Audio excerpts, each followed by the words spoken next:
When I think back to the times in my life where I feel like I've truly grown, all the situations have one thing in common, and it's the presence of discomfort and suffering.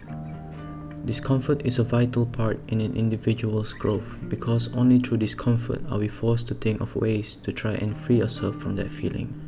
When the earth was created, man questioned God. God, if you are all powerful and all good, then why do you create a world full of pain and suffering, boy? And God answered, "It's not because I want to, but because it's necessary." When we see others suffer, it makes us grateful for the position we are in.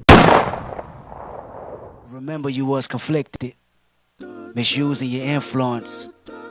Sometimes I did the same, abusing my power full of resentment that turned into a deep depression.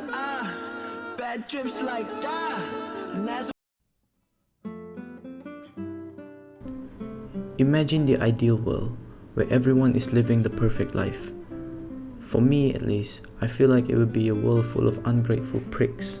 Because how can you expect someone to be grateful for something if he has nothing to compare it to?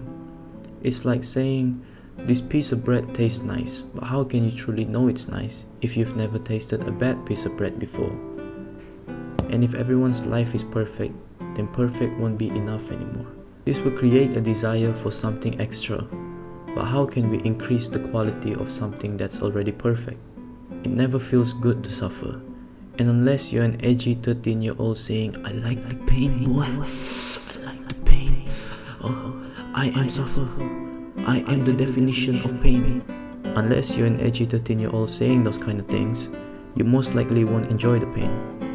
But difficult circumstances are what forces us to grow and adapt, while a life of comfort will often lead to complacency.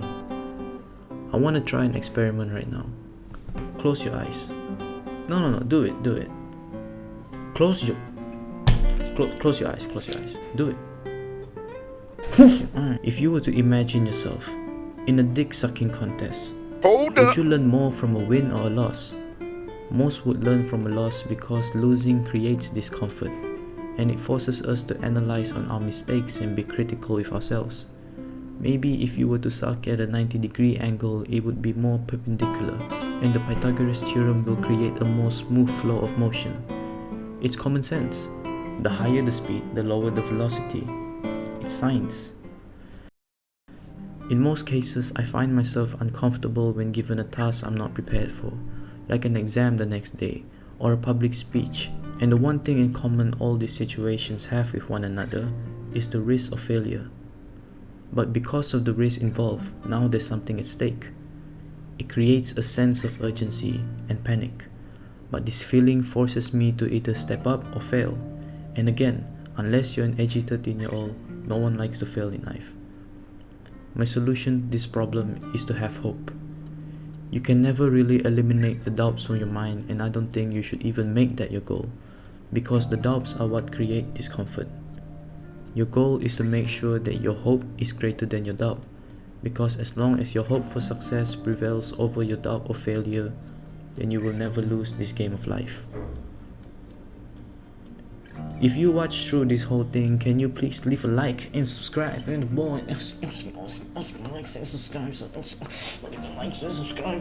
Can you get a like and subscribe? Okay.